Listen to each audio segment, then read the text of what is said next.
Good afternoon, everyone. This meeting will now come to order. Before we call the roll, the State Government Ethics Act mandates at the beginning of any meeting, the chair remind all members of their duty to avoid conflicts of interest and inquire as to whether any member knows of any conflict of interest or potential conflict with respect to matters to come before the commission. If any member knows of conflict or potential conflict, please state so as the roll is called. Angela? Renee Cahoon. Present, no known conflicts. Neil Andrew. Present, no known conflicts. Baldwin. Present, no known conflict. Present, no known conflicts. Bob. Present, no conflict. Jordan Hennessy. Present, no conflict. Robert Hyde. Sheila Holman. Present, no known conflict. Steve Handy.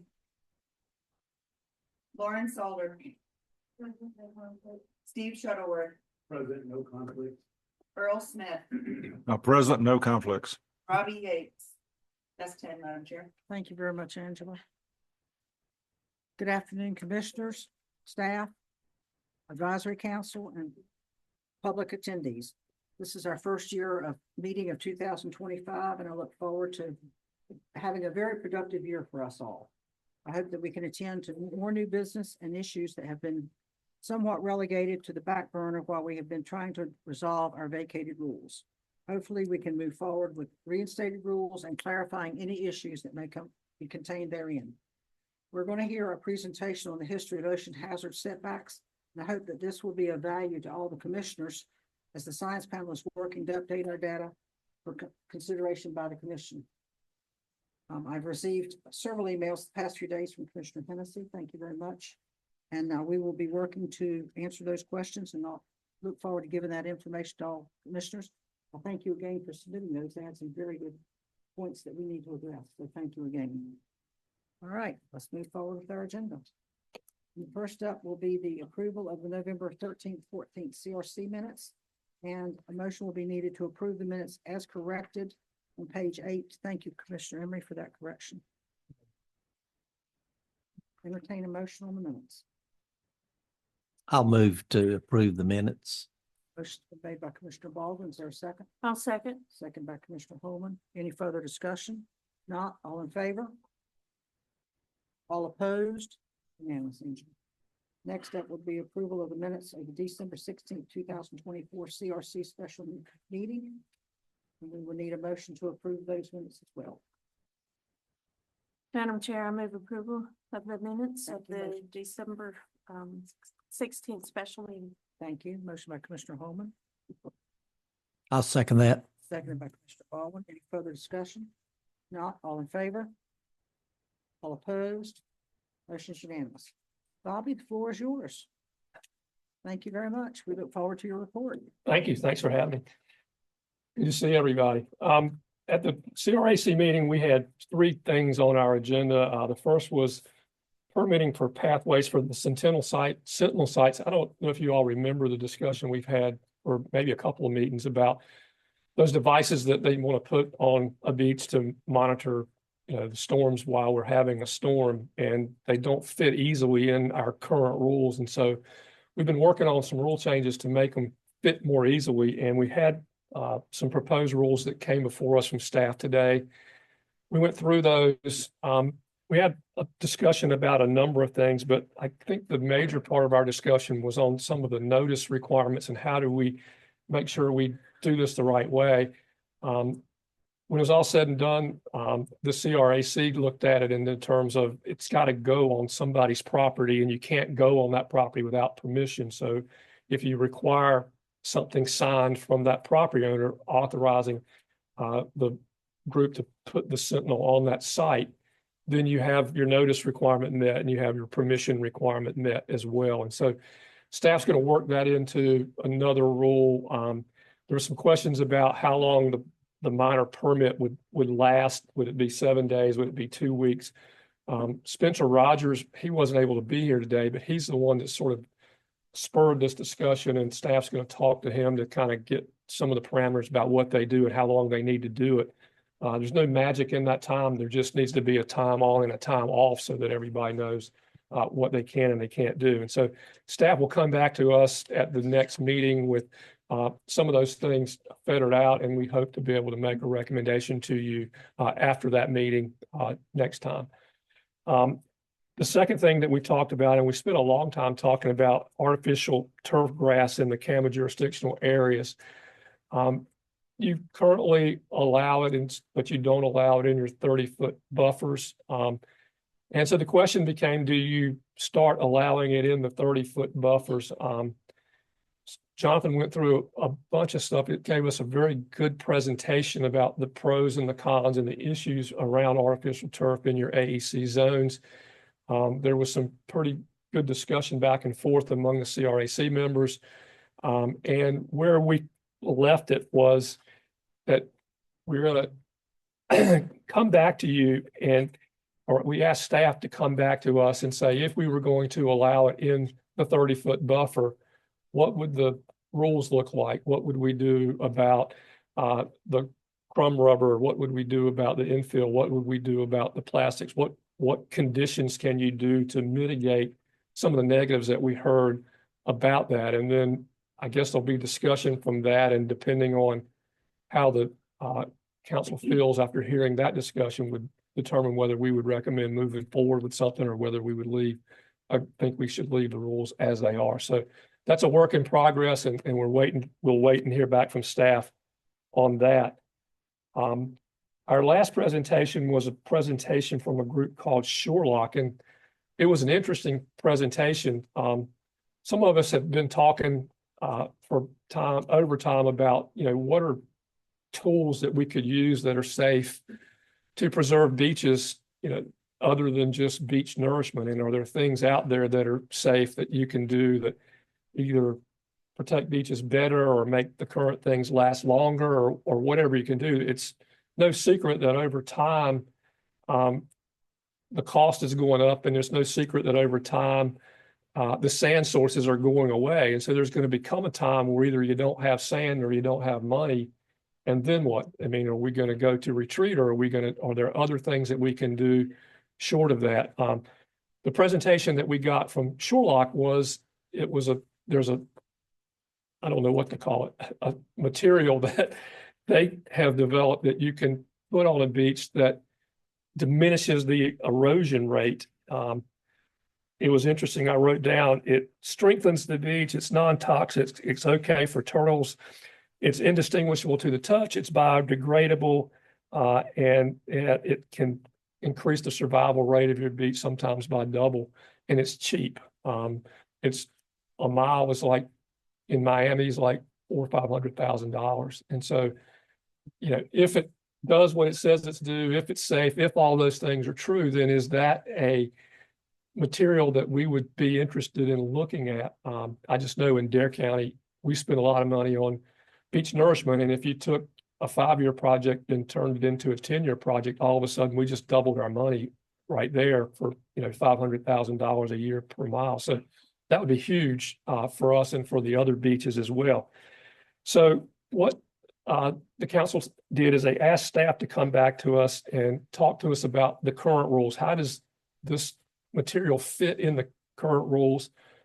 The presumption is it doesn't. The presumption is it's not something that is currently allowed, but we don't know that. And so staff will come back and talk to us about that.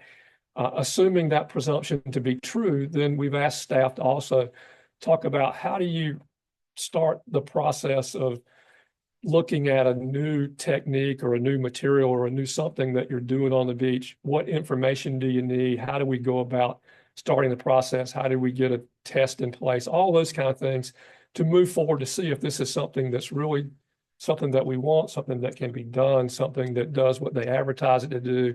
Is it as safe as they say it is? All those things.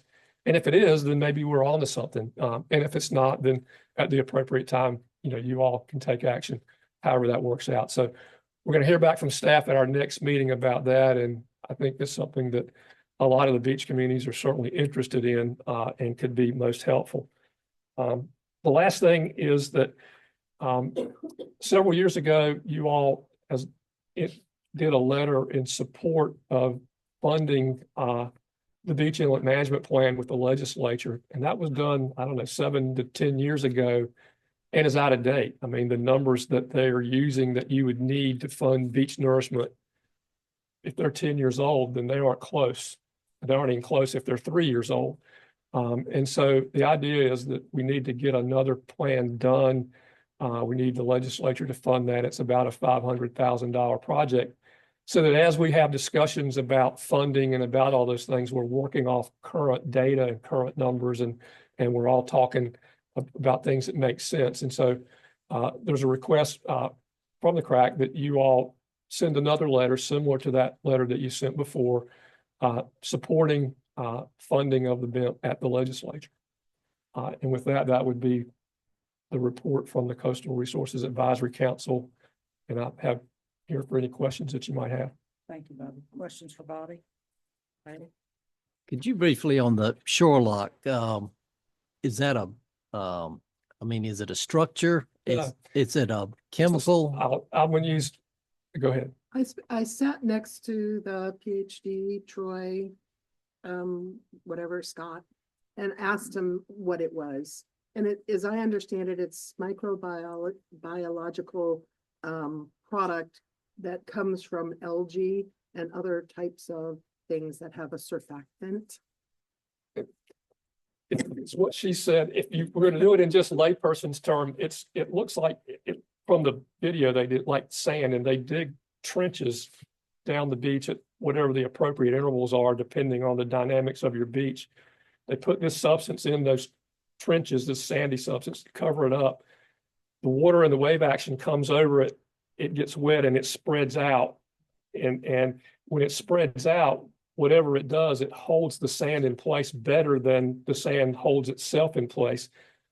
But they were asked questions multiple times about how does it feel, how does it pack, and they say it's indistinguishable from sand. It runs through your fingers. You can't feel it on your feet. I mean, there's nothing that you can tell that's different. It's biodegradable. It's made out of the algae type materials that we just talked about. They say that it doesn't impact turtles. They've done it in other places, not in the United States, and had success. They're working on a project trying to get it through their permitting process in Florida as we speak.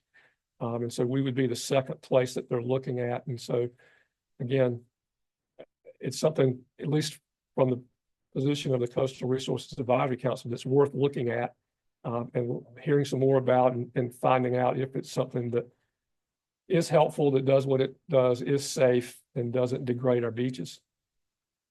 That's sounds like a miracle beach. That's what I told him. We'll see if it's right. Yeah. The other question I had on Sentinel sites, I thought, I don't think our rules, I thought it may have been in the original general statute for CAMA that experimental sites, that kind of thing was allowed without a permit. We went through the rules pretty extensively at previous meetings, and it was pretty clear from the explanations we got that it is development and it is in a zone that's regulated. And so it has to be, under the old rules, it had to be, you had to get a permit, you had to go, and I think it was a major permit, you had to go notify all the neighbors all around. You had to do a whole lot of things that couldn't be done because they're following storms. And by the time they figure out where the storm's going, they've only got a couple of days to get it put up. And then there's almost no way to get that notification process done. And so the request was to come up with some rules that made it simpler, easier, made it permittable at the local level. And so the rule that's being proposed is going to be a minor permit that can be done locally. It's likely that wherever it would go in a municipality beach access. So you're getting your permissions from the local municipality. You're not having to track a absentee property owner down or something like that to do it. And so a lot of things in there to try to expedite that process and then let them get their data and then let them get it out of there before the beach cleanup and all that starts and they're in the way. So I think they did a good job with that on the first go. Any other questions? Bobby, don't leave while you're up here. You had an ask about the BIMP. Rather than do it tomorrow in the new business, since you were in attendance today. I don't know if Bobby will be here tomorrow afternoon or not. So is the commission in support of us writing a new letter asking legislature to appropriate money for the BIMP study? Yes. And if so, would somebody like to make a motion? I haven't seen the last letter. This one would come forward as well before it gets ever sent out. Okay. To all members. Just a few points on that, in 2016, the BIMP was updated. It wasn't a new BIMP. Right. So that's what needs to be done. The 500,000 that was done in 2016 is probably likely not a reflection to today's numbers. Just, we would ask for support of them appropriating money and get staff to appropriate, tell the legislature how much money would be needed in the ask. Motion to do a letter in support of the BIMP. Okay, motion by Commissioner Hennessy, or second by Commissioner Shuttleworth. Any further discussion?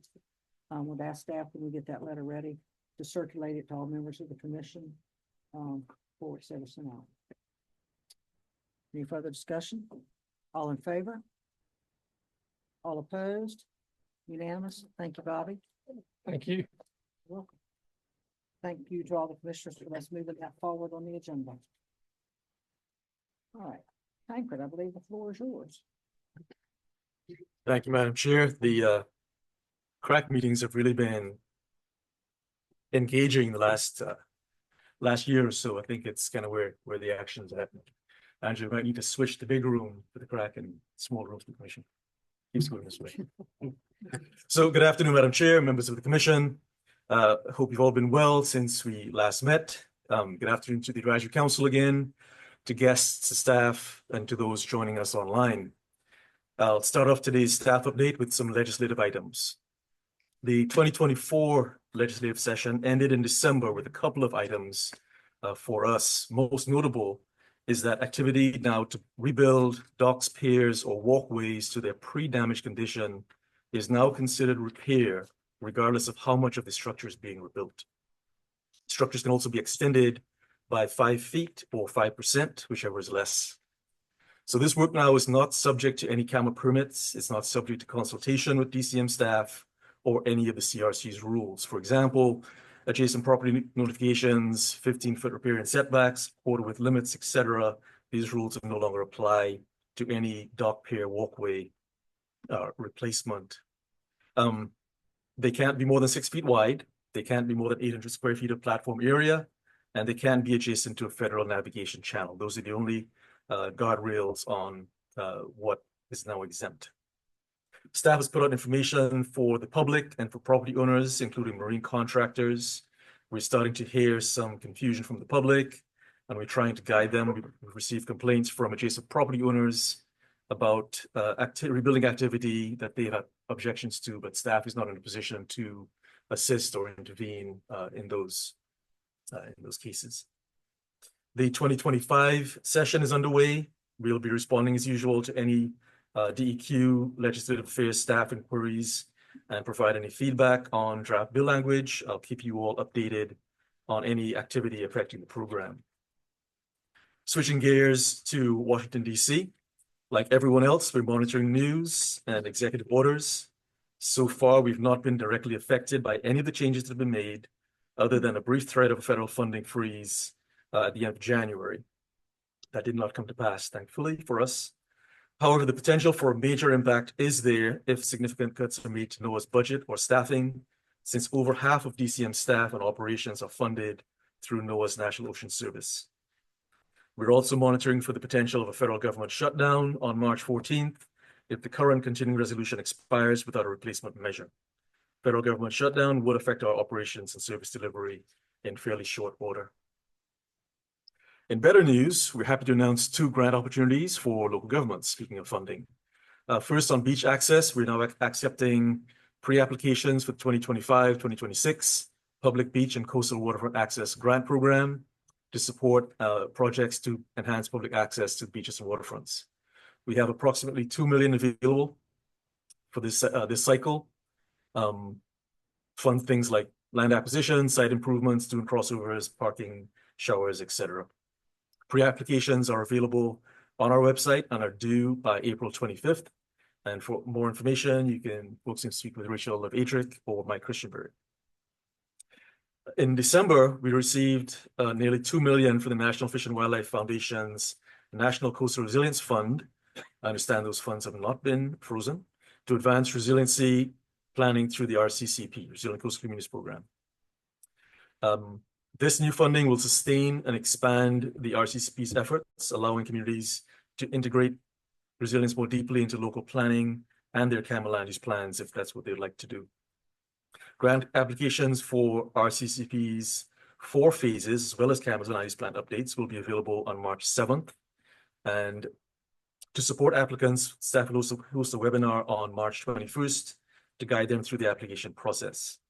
Those applications will be due by April 25th. And Mackenzie Todd and Case and Wally can provide more information on those.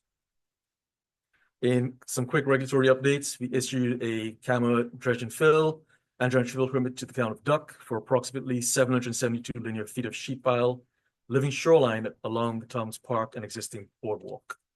The project as proposed would have had significant coastal wetlands and SAV impacts.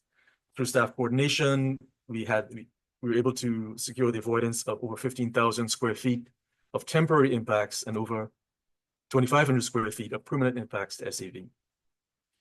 We also issued a permit to Hammocks Beach State Park to repair and expand approximately 1,400 linear feet of living shoreline. This is an existing oyster bag sill, and the expansion will incorporate quick reef prefab units along Jones Island. We issued a CAMA permit to major permit to City of New Bern for an ADA accessible fishing pier near Union Point. The fishing pier will require additional permitting along the uplands to complete that ADA facility. We're processing a CAMA dredge and fill permit application for the Mid-Currituck Bridge. We accepted that application as complete in early January, and the 75-day clock runs through late March.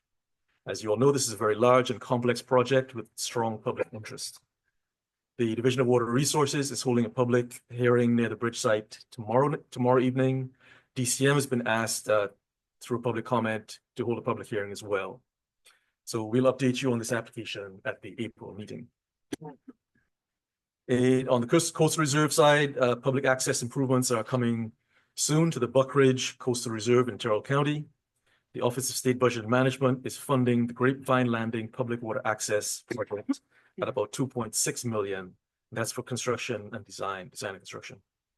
This will provide water access to the Alligator River and service to Tier 1 County. It'll replace a hurricane-destroyed community pier with a storm-resilient ADA accessible pier, and includes a public shallow draft boat ramp and booths for continued commercial fishing. The project will provide an educational focal point and increase public awareness and understanding of coastal ecosystems.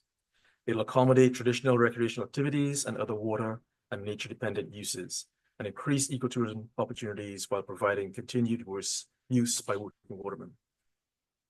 The project is being led by DEQ's Facilities Division in partnership with the Coastal Reserve. A request for quotations is out now for design firm, and construction should begin in 2026.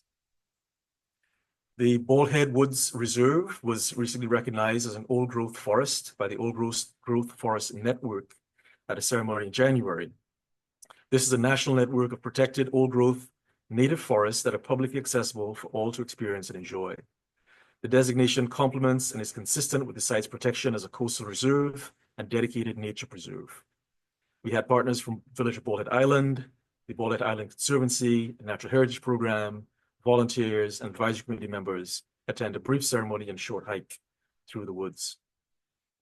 Reserve staff recently shared their work at a number of conferences: North Carolina Coastal Conference, the NEAR's annual meeting, Coastal Geotools Conference, and covered a number of topics, including flood resilience, water management planning in the Scuppernong River watershed, site stewardship, volunteers managing reserve sites, education partnerships with Cutter Community College and the Special Olympics, water quality trends at Masonboro Island Reserve, and best practices for using drones to monitor wetland vegetation and oyster reefs. In a thankfully short amount of staff news, the Wilmington Regional Office lost 2 field reps in December. As you know, Jason Dale retired. Brian Hall, the other field rep, he left. He accepted a position with the New Hanover County. One of those positions has been refilled, and we're still working to refill the other. So the Wilmington office remains after this time. They're also continuing to cover the LPO program for Sunset Beach, Pender County, Topsail Beach, and Surf City. We want to congratulate Kelsey Beachman, who is stepping into an assistant major permits coordinator position, working with Greg Bodner and Wayne Hall. Kelsey will be handling infrastructure projects in all 20 CAMA counties and all major permits generated out of the Wilmington Regional Office. She's been a field rep with us in the Wilmington office since August of 22 and has a master's from UNCW in environmental sciences. We would like to welcome Ben Wunderly, who recently joined the reserve team as Central Sites Manager with site management responsibilities for Rachel Carson and Bermuda Island. He brings strong state government and coastal stewardship experience to his job, with previous service to NC State Parks, the Aquarium at Panhandle Shores, the Maritime Museum in Beaufort. He also previously served on the Rachel Carson Local Advisory Committee. Finally, in the last couple of months, we've sadly lost 3 coastal management champions, all experts in their field, who generously shared their knowledge and time with us in service to the state. First, Orrin Pilkey was a renowned coastal geologist formerly associated with Duke University and Western Carolina University, founder of the program for the study of developed shorelines. He was a clear and outspoken advocate for operating with an understanding of coastal processes, especially on Barrier Islands, and was a longtime active member of the CRC Science Panel. Tom Jarrett was a coastal engineer who served for 34 years with the Army Corps' Wilmington District, followed by about 20 years of private sector work. Over his long career, Tom was highly regarded by his peers and received numerous state and federal service awards. He was also a fixture on the CRC Science Panel, along with Orrin. John Fussell was a well-known coastal birder and naturalist whose work helped support the designation of the Rachel Carson Reserve as a state nature preserve. He generously gave many years of dedicated service to the reserve's local advisory committee, for which we are extremely grateful. On a final note, DEQ Secretary Reed Wilson and a few members of his leadership team will be in our area tomorrow. They've made arrangements to stop in and introduce themselves to all of you. Their ETA is approximately 10:30 a.m. Madam Chair, that concludes the staff report. We'll take any questions. Thank you, Tancred. Does anyone have any questions for Tancred? It's a good work, very thorough. Thank you. Let's hope that we keep the NOAA money and keep on moving on with our programs. It's very important since we receive about half of our money from NOAA. So that would be quite a blow to us all. Thank you. Next up, we have a variance, Betty Ernst, North Topsail Beach, Oceanfront Center. Jonathan, Christy, and Samantha.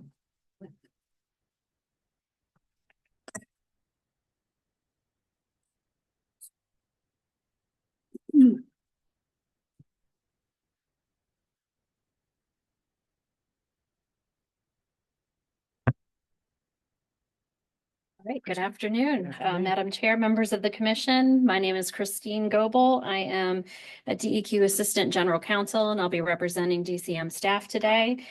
Samantha Hamilton here in the front is here for representing Ms. Ernest, the petitioner in this case. And the first thing we're going to do is invite Jonathan Lucas up to run us through the PowerPoint.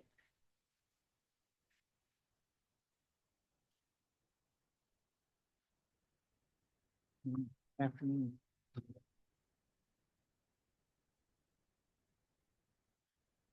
Good afternoon, Madam Chair, members of the commission. My name is Jonathan Lucas. I work in the Moorhead City District Office, and I was the field rep for this variance request today. 1180 New River Inlet Road in North Topsail Beach.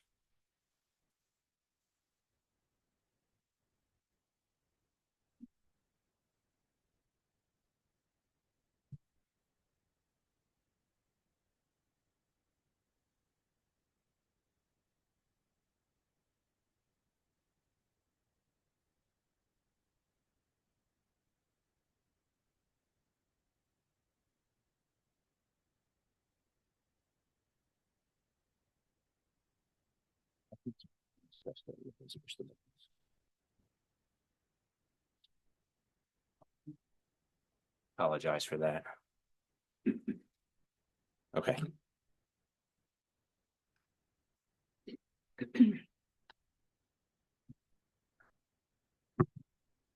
Okay, here's a zoomed out view showing the location approximately 3 miles down the beach from New River Inlet in North Topsail Beach.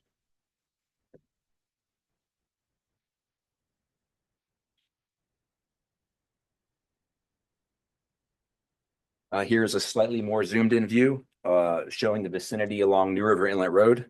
The average erosion rate here at this site is 3 feet per year, resulting in a setback of 90 feet. Here's a more close-up shot from 2024, just before a fire destroyed the building. Here shows 1180 New River Inlet Road, as well as a neighboring house that was originally built in the 1990s, much more seaward than it is now. It burned down in 2019, and when it burned, the back of the house, again, 1174 New River Inlet Road, was located at the toe of the dune. And when it was rebuilt, 2020 or 2021, it was moved much farther landward on the lot where you see it today.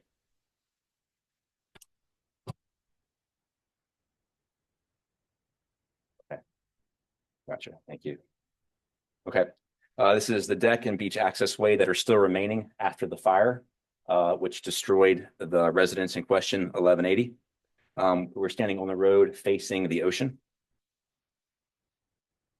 This is a view standing facing down the beach with the ocean on your left. This is a view from the ocean dune facing toward the road. And this is a view looking up the beach with the ocean on your right. Regarding the first line of stable natural vegetation, I'm going to return to this photo from 2021. Please note the bare starter berm and that all vegetation was planted after 2021.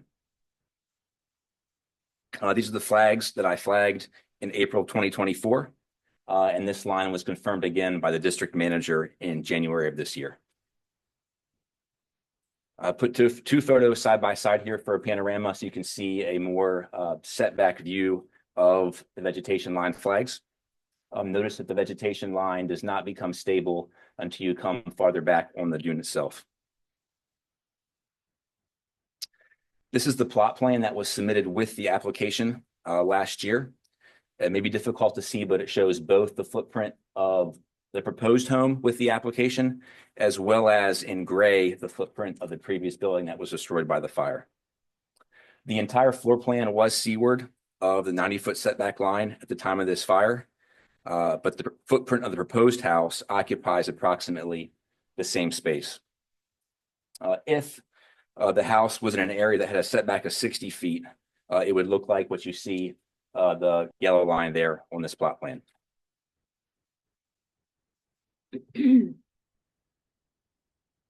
Okay, and just for some brief context, that's the location of the neighboring house before it was destroyed by the fire.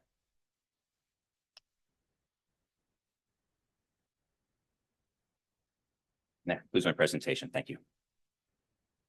Thank you.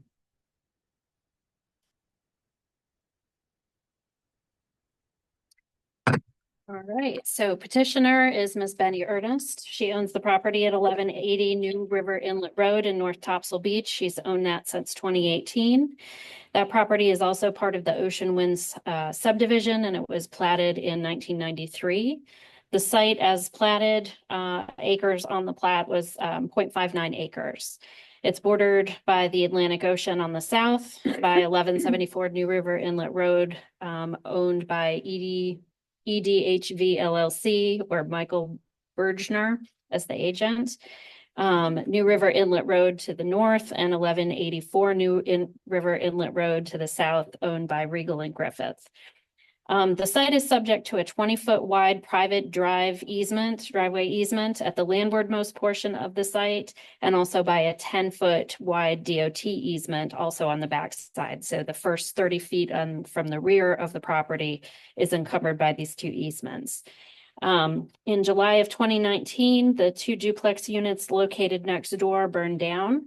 While petitioner's home survived the fire, it sustained extensive damage on the side adjacent to the burned structures. There's a number of pictures in the record that you were able to see that damage. Restoration work on the petitioner's home was done between 2019 and 2022. She then renovated her kitchen in 23. That was followed by March of 2024 when her own home burned down. Her insurance carrier found her not to be at fault for that fire. So currently we saw the site is developed with just the remaining beach access way, gazebo, and driveway that remained. This site is within the ocean erodible area of environmental concern. The long-term average annual erosion rate is 3 feet per year. So for a structure under 5,000 square feet, it's a 90-foot setback. While most of North Topsail Beach has an average annual erosion rate of 2 feet per year, there's about a 3/4 mile stretch in this area that it is 3 feet per year. This site is subject to a pre-project vegetation line, formerly known as the static vegetation line. It was established in 2012 before the town did a large-scale nourishment project at this site. The town has not been approved by the commission for a static line exception or for a beach plan. And so the commission's rules direct that the setback is measured landward from the pre-project vegetation line or the actual vegetation line, whichever is more restrictive. And in this case, that is the actual vegetation line, which is more restrictive and where you measure your 90 feet from. In July of 2024, Jonathan received the CAMA minor permit application from the petitioner through her agent. It was proposing a footprint of approximately 40 by 32 with a covered deck for a total floor area of 2,837 square feet for a 3-story, 2-story with a cupola, 4-bedroom piling supported house. The footprint is slightly wider than what had been there before, just because of the house plan, but didn't extend any further oceanward or landward than the burned down footprint. As part of the application process, she sent notice of the project to the neighbors. The DCM did not receive any objections to the proposed project. In September of last year, DCM denied the CAMA minor permit because it's inconsistent with the 90-foot setback from the vegetation line. As part of the variance project process, notice was sent to the neighbors. DCM received an email in support of the project from the neighbors on one side, as well as 2 other neighbors that are not adjacent but in the area. And those letters are included in the materials. As I think we talked about a little bit last meeting, and I think we're talking about tomorrow, the commission has today a grandfathering provision at 7H0309B. That's currently limited for lots platted before the 1979 date when the first setbacks went into place. It allows for a 60-foot setback. If the rules would preclude placement of a structure on a lot existing before 1979, if 4 conditions are met, which includes a 60-foot minimum setback, pulled back the maximum feasible distance landward, a frontal dune, a footprint of no more than 1,000 square feet and a total floor area of no more than 2,000 square feet. The commission during 2023 was working on revising 3 of the rules to, among other things, remove that 1979 date and get rid of the 1,000-foot footprint, but keep the 2,000 square foot total floor area limit. Then we got busy handling the Rules Review Commission matter, and so those kind of sat. So those did not go through at this time. Without a variance, there is an area that exists that landward of the easement behind the 90-foot applicable setback that would be approximately 20 feet deep and has a footprint of, I believe, 850 feet or so. And there's a diagram of that also in your materials showing that the building envelope as it stands without a variance today. After the petitioner got the CAMA permit denial in anticipation of this variance request. She asked her agent to redraw the plot plan, pulling the structure as far landward as she thought possible, given the 30-foot easement. And a copy of that is also included in your materials.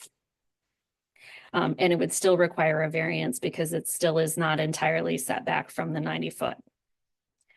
So on the 4 criteria, staff and the petitioner disagree on all 4. On the first criteria, the commission's rules regarding the ocean hazard AEC acknowledge that shoreline erosion is part of the oceanfront system, and the intent of the commission's rules is to minimize losses to life and property resulting from storms and long-term erosion, preventing encroachment of permanent structures on the public beach areas, preserving the natural ecological conditions of the barrier dune and beach systems, and reducing the public costs of inappropriately sited development. Staff contend that the rules of the commission do not result in an unnecessary hardship where petitioner can build without a variance in an 871 square foot building envelope, and at 2 stories and a cupola, she could have her house be approximately 2,000 square feet, which lines up with the commission's existing 2,000 square foot benchmark already in the existing exception. To reduce the size of a house in an area subject to erosion is not an unnecessary hardship. Even when pulled back, this beach has only received the 1 large-scale project in a town that lacks a static line exception, a beach plan, or a federally approved nourishment project. Though petitioners proposed to pull the house back to 35 feet in anticipation of this variance, she cannot, with that design, she cannot meet the 90-foot setback where it would still bisect the house location, the new house location. On the second factor, staff contends that any hardship suffered by petitioner is primarily due to the long-term erosion which takes place at this site and the impacts that storms have had on the location of the vegetation line, despite the large-scale nourishment project in 2012. These are not peculiarities along North Topsail or the North Carolina coast. While staff acknowledge that petitioner's property is also limited by the 2 easements on the backside, the primary issue here with the oceanfront setback is the erosion on the ocean side. Staff find no peculiarities with the size, location, or topography of the site which would cause hardships to the petitioners.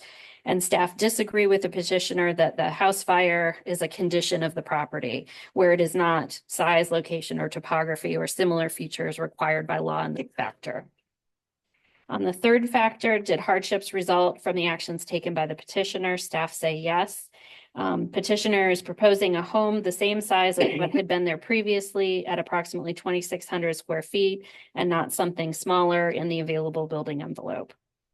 Finally, on the fourth factor, will the variance requested by petitioner be consistent with the spirit of the rules, secure public safety and welfare, and preserve substantial justice? Staff say no. Staff contend that granting a variance to the petitioner in order to vary the commission's oceanfront setback rules to allow the petitioner to build a new structure waterward of both the applicable 90-foot setback and also the minimum 60-foot setback is not consistent with the spirit of the commission's rules. Structures are required to meet an oceanfront setback landward of the vegetation line. With the commission has made limited exceptions for some types of development to be sited oceanward of the setback, including those found at 7H0309, including structures that are no more than 2,000 square feet and which meet the other conditions of your existing grandfather part. While staff are sympathetic to the petitioner's circumstances, staff believe the commission should strictly enforce the oceanfront erosion setback requirements in order to prevent redevelopment of inappropriately sited structures and the cost associated with such structures. In this case, staff appreciate that the petitioner, following the permit denial and anticipation of the variance, proposed this new site plan, which pulls the 2,600 square foot structure somewhat landward. But staff have concerns that the size of the structure remains at 2,600 square feet. Also, staff want to point out again that North Topsail Beach does not have a federally authorized project, a beach plan, or a static line exception. It's uncertain when the site might again receive nourishment, and so allowing a larger structure entirely within the 90-foot setback when the petitioner could design and build a 2,000 square foot structure meeting the setback does not seem in the spirit of the oceanfront setback exception or potentially amended rules under discussion. I'm going to ask Samantha Hamilton to come up and present petitioner's argument, and we'll be happy to take any questions. Thank you, Christine.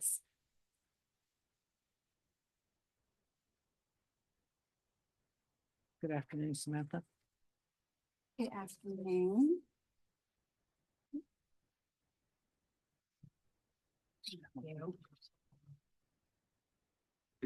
I can bend over and move it if I need to.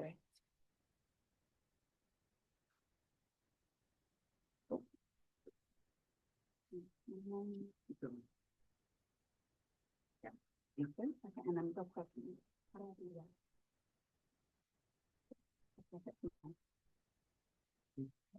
Thank you so much.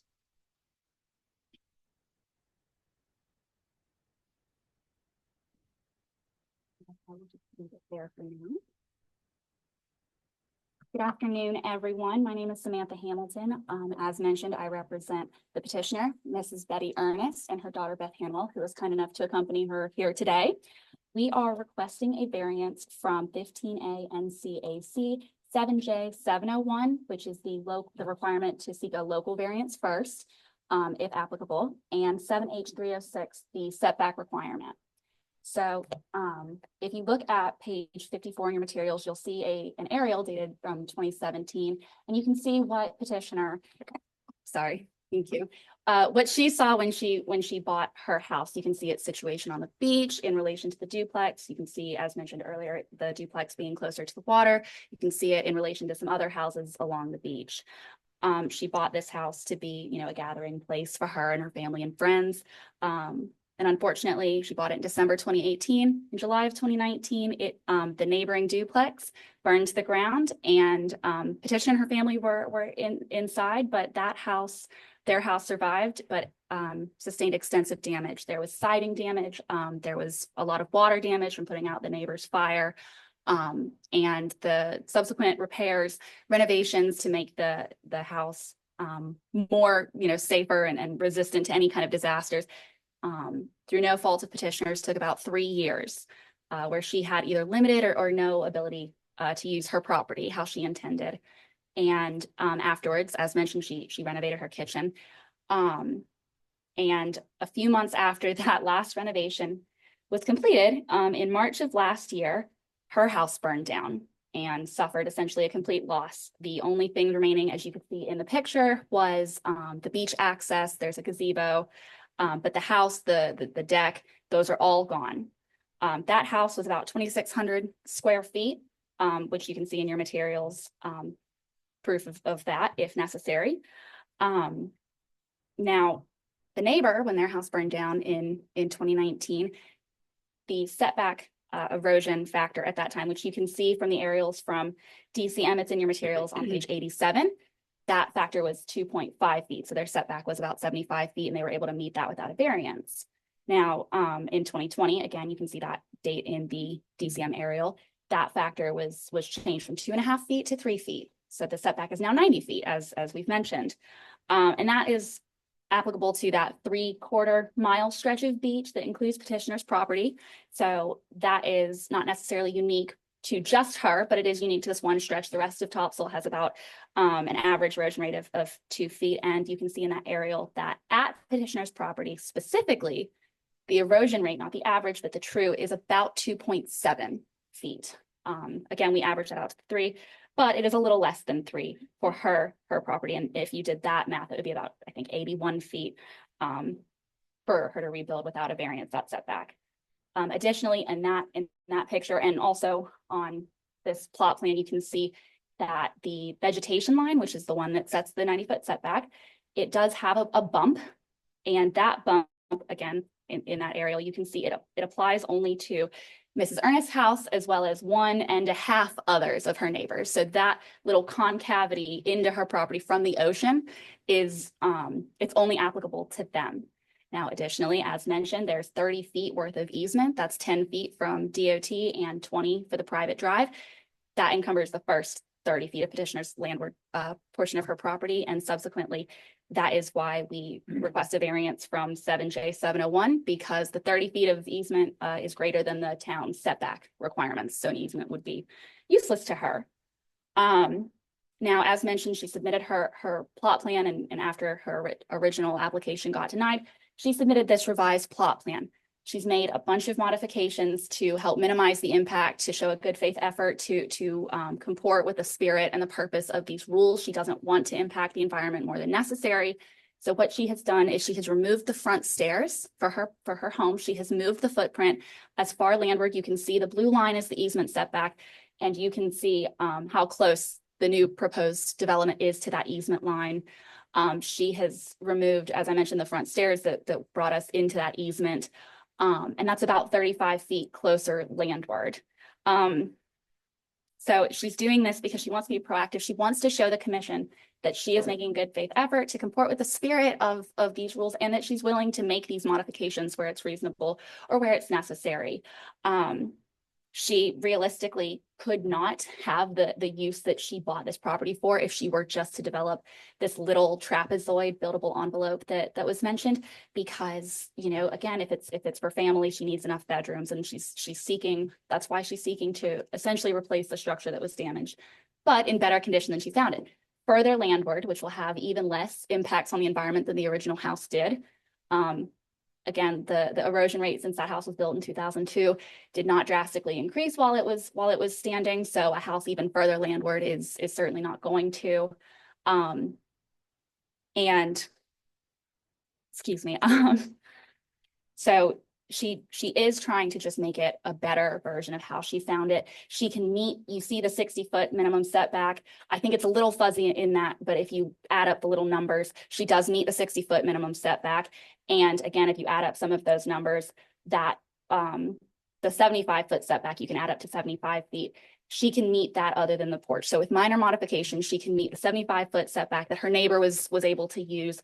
And so she just hopes that she can essentially get the same outcome that her neighbor got. It is unique to her, both in terms of the vegetation line. Again, that little bump only applies to a couple people. That 30-foot worth of easement only applies to a couple people. We understand from property law, I would disagree with DCM. The real property does include any dwellings, any permanently attached fixtures, which would include her house. So any situations peculiar or unique to her house, we argue, is peculiar and unique to her and to this property. So the situation of the neighbor's fire burning down, of the 3 years worth of renovations, of hers burning down a few months later, of the setback change between when that first fire happened and the second fire, and even from when she bought the house to now, or to when she sought to rebuild, all of those are peculiar. They're unique to her property, and to deny her variance, that would be a hardship, because even, you know, if she were to manage to find a house that she could build in that little space, it's not going to fit. It's not going to fit the people that it's meant to fit. It's not going to be the best use for her property. The property value will be significantly diminished, both for her own use and enjoyment. And, you know, in the future, should she wish to sell it, she is happy and willing to make concessions as needed. But with that, I would welcome questions. Thank you very much. Does anyone have any questions for either Christy or Samantha? Larry? My first question, well, first, I'm very sympathetic to the property owners. My God, I can't imagine. And if you bought it in 2018, that's when Florence came through too. So you could have added that to the list also. And then Doreen after that, which was even worse for that part of the coast. But my first question is this on the first line of stable natural vegetation, which is kind of the benchmark CAMA we use for setbacks for ocean hazard zones. And that's on, this one would work. It's on page 154 PDF on the in the packet. But the green line, shown on both of these, is that the first line of stable natural vegetation, or is that pre-project vegetation line when they did the renourishment? Subject to Christie, I would say that's the first line of stable natural vegetation. I think it's mismarked. Is it? Yeah, it looks. The first line is is behind the dune. Yeah, So, yeah, that's probably I believe that's the static line.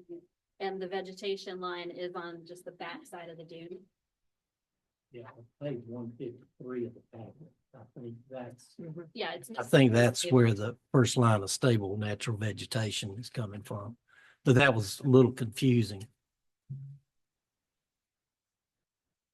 Right, the vegetation line is on the landward side of the dune. More Which- restrictive. Which, I mean, in the pictures, I mean, it looked like there was vegetation across the dune, but I guess that's a technical call there, but that would make this line, if you're using that, which is shown in this picture, which is the pre-project line, it would make it much more usable. I appreciate the revision that was sent in because that appears to me to be meeting the gist of our rules to try to minimize damage. I guess you could argue that the fire wasn't caused by them. It wasn't a natural force, which we don't have control over fires here. That's another department. But I mean, our rules are pertaining to natural hazards, reasonable setbacks. There's no other way to minimize this at all. The only thing I could see was our rules allow for, I think it's 500 feet of decking as long as it's not enclosed. You can have that as a porch and stuff. And it seems like this vision or version sort of meets the gist of that. But the last thing I had to ask was the erosion rate is set at 3 feet per year, which 30 times 3, you get 90. And that was from 2020, I think. 2020 was the last update that the commission adopted the new maps. And so that's why it was a different rate in 2019 versus 2020. That updated updated erosion rate map set was adopted by the commission in the interim, Okay. which we do every 5 years. Okay. Are we due for one this year? Yeah. Next meeting, he says. Excellent. But it's well, I lost my train of thought there. But the erosion rate is critical here as far as trying to meet the gist of the rule was my point on that. Bob? I heard reference to a 75-foot setback. We don't have a 75-foot setback, do we? That would have been the setback if the erosion rate was 2.5 feet per year as it was in 2019. Okay. But at the time of 2020, when they applied, it was 390. Thank you. And I'm looking at, I'm not sure which map I'm looking at, which look at the revised. Do we know what is that 60-foot hypothetical ocean setback line? What is that? So the applicable setback here is 90 feet measured landward from the vegetation line, which is more restrictive than the static line. That is, I think the petitioners were trying to show, and the applicant was trying to show where the 60-foot line was, because that comes up in the existing grandfather clause in 0309, 7H 0309B. It does reference a minimum setback of 60, but has to be landward, pulled back as much as possible, but minimum of 60. And that hypothetical 60 was measured from the actual vegetation line or the pre-project line? It should have been measured from the actual vegetation line, and I can't tell on that drawing. I can't either. Yeah. Do we know the distance from the actual vegetation line to the proposed development?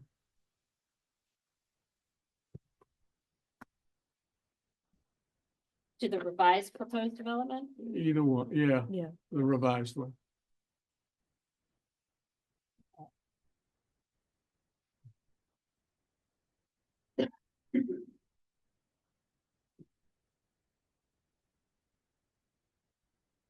I think we'd have to do some measuring now. That's one of the complications when somebody proposes something different from what was originally proposed in the application. We're given this, oh, hey, here's this new plan that we want that didn't go through the permitting process. Is somebody trying to do that right now? I don't know if we can scale it off right now. And I'm trying to look as closely as possible at the numbers that are shown. So I can do some quick math. That's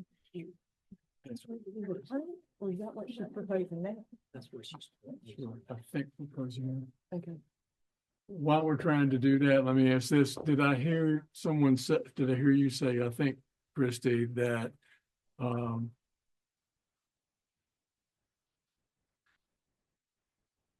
there is some possibility that a 2,000 square foot house could be built? Yep. Is that with a variance or without a variance? Without a variance, one of the last figures.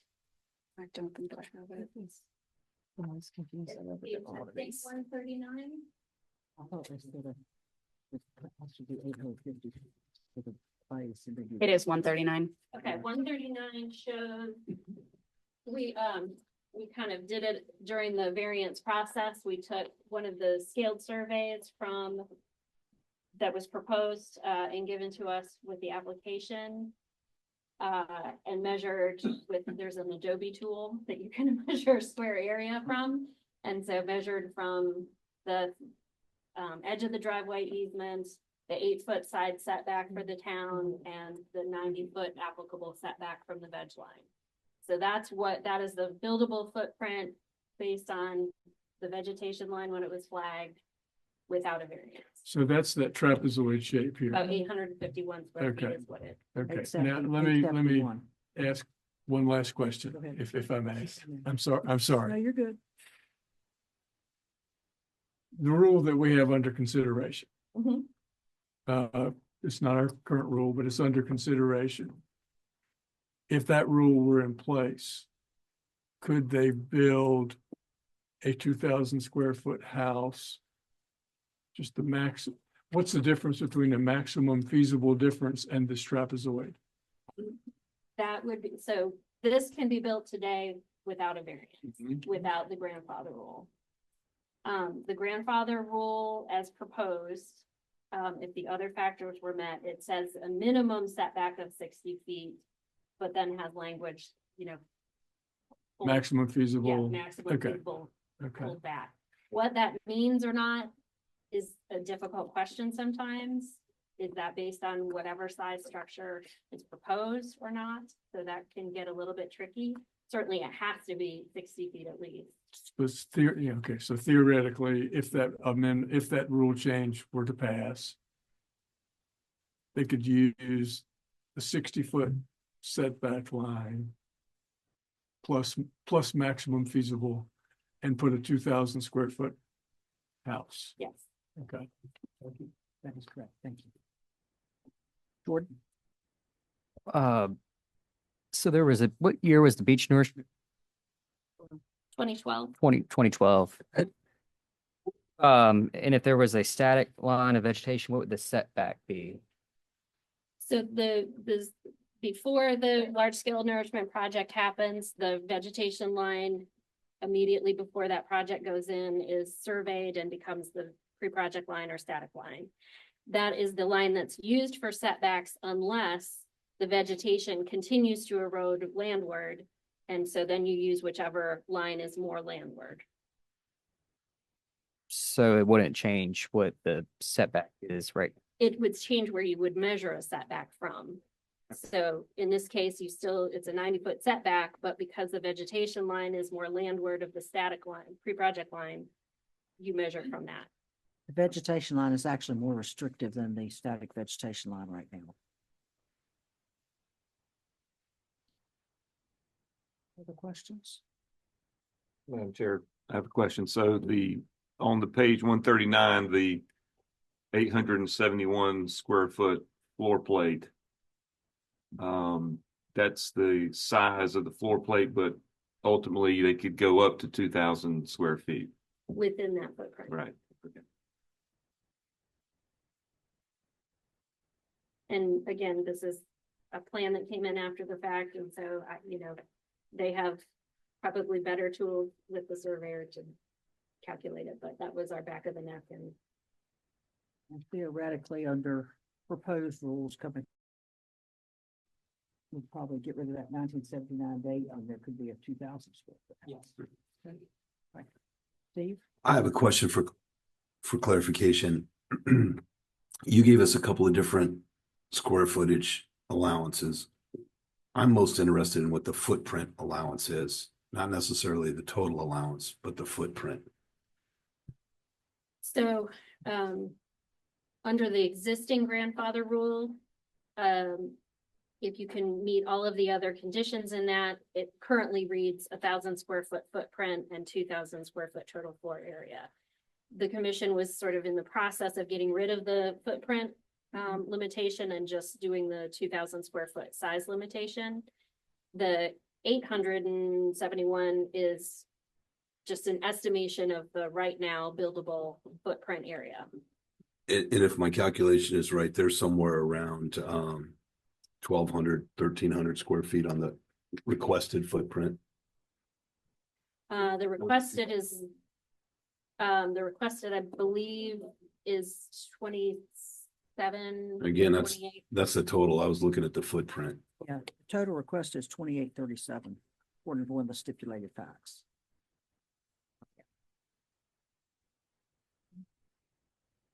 Okay. Having heard all the facts, does anyone wish to make a motion on criteria 1? Which is, Can you put the criteria back up? the first criteria will be strict application of applicable development rules, standards, or orders issued by the commissioner. Commission called the petitioner unnecessary hardships. Make a motion to accept the petitioner's position. Of 2837. The motion is second. Any further discussion? Sorry. All in favor? Great, all opposed? Okay, that motion is defeated. There another motion on criteria 1.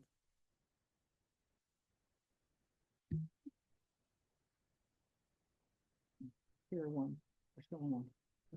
We need a motion to say that we're adopting the. Well, that motion failed, for lack of a better term.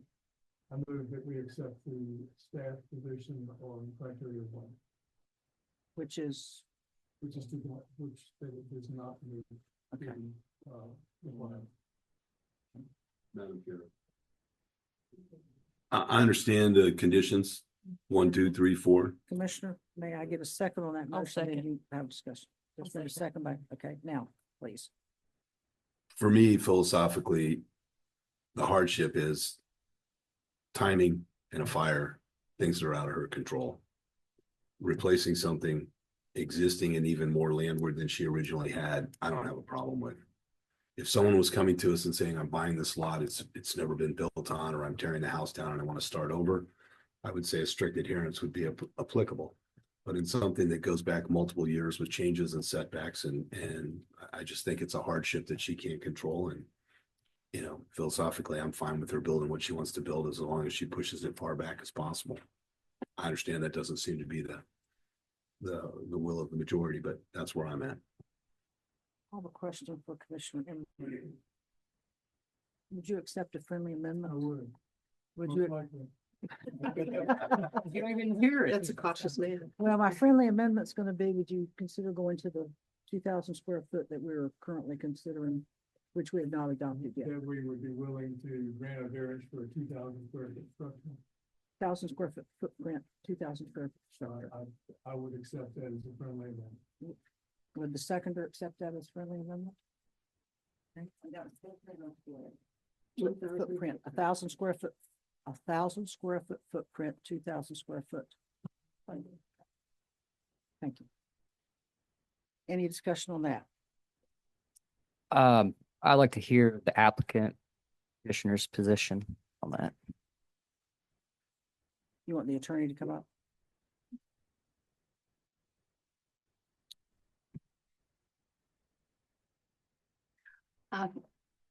If that were to be granted, petitioner would not be able to build the house that she's planning to build. So she, obviously would prefer to keep the footprint that she has. She would be happier to make modifications like to the deck, making it uncovered a porch to adjust that kind of footprint. Her issue is that if that were to be the case and that 1,000 square, ground, footprint, thank you, sorry, and 2,000 square feet total area, if that were to be what she was given, she's not going to be able to build a house that's big enough to accommodate her family. And that's why she has this property. It's to be, to have family. Even with the existing house, they were having trouble fitting everyone in when they were gathering.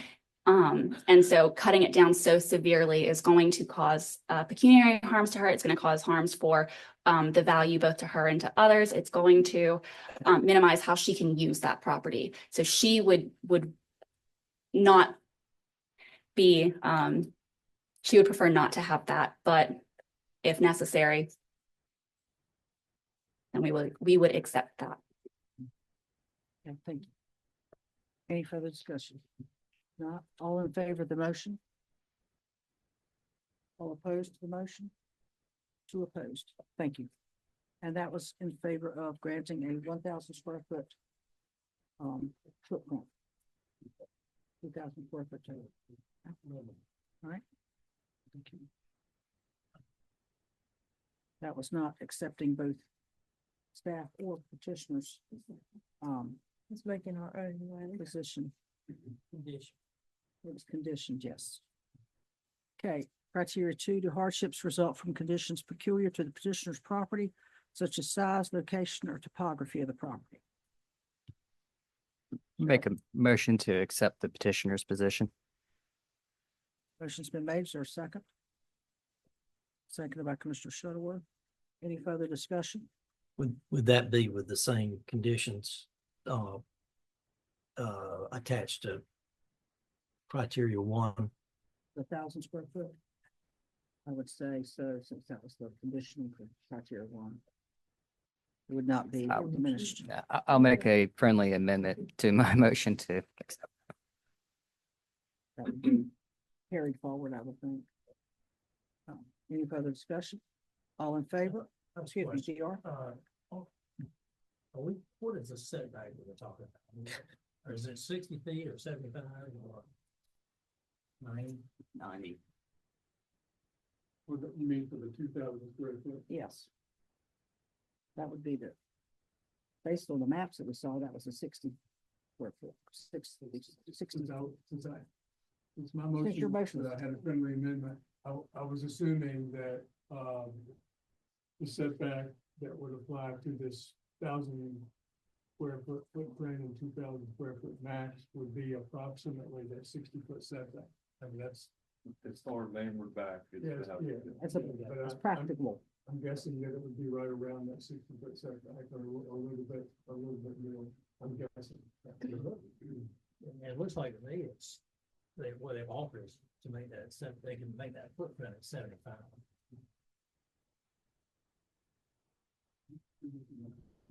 I don't think so. I don't think they could do that. 1,000 square feet. I don't think they would do I it. think it was 60. I think it's 60. If they can put up the. That's right. It's So 60 flat. at the edge of the They can house. make 871 feet at the 90%. The height of the 60. That's right. So they can, at 75, they can put it at 70. Well, I read it was they can put it in at 75. Not looking at that. I'm so confused. Looking at that map, or that drawing. Which is page 153. Page 1. When I look at it, I'm looking at the blue being the front setback, the red being 90 foot, and the yellow being 60. Right. And what it looks like is that the plan, it looks like it goes a little beyond 75.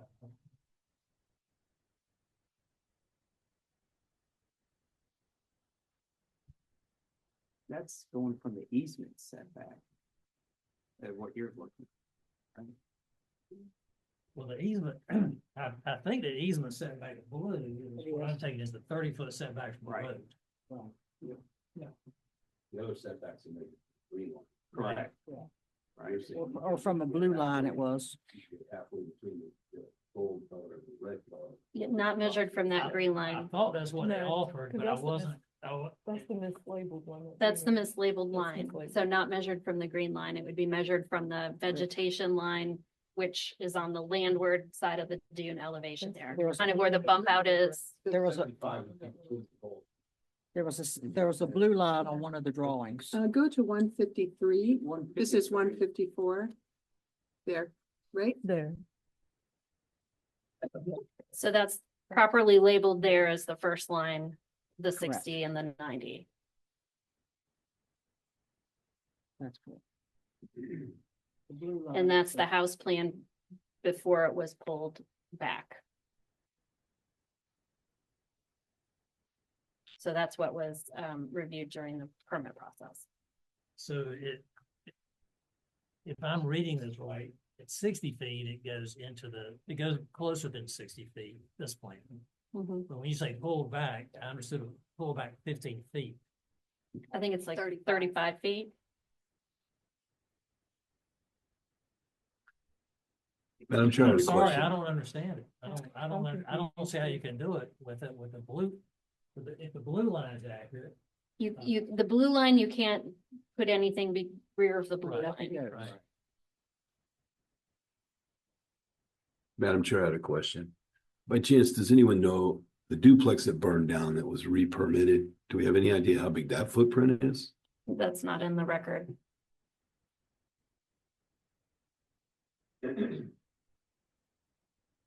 So. I guess the question is 60 foot or 75 feet. Which was not clarified in the motion.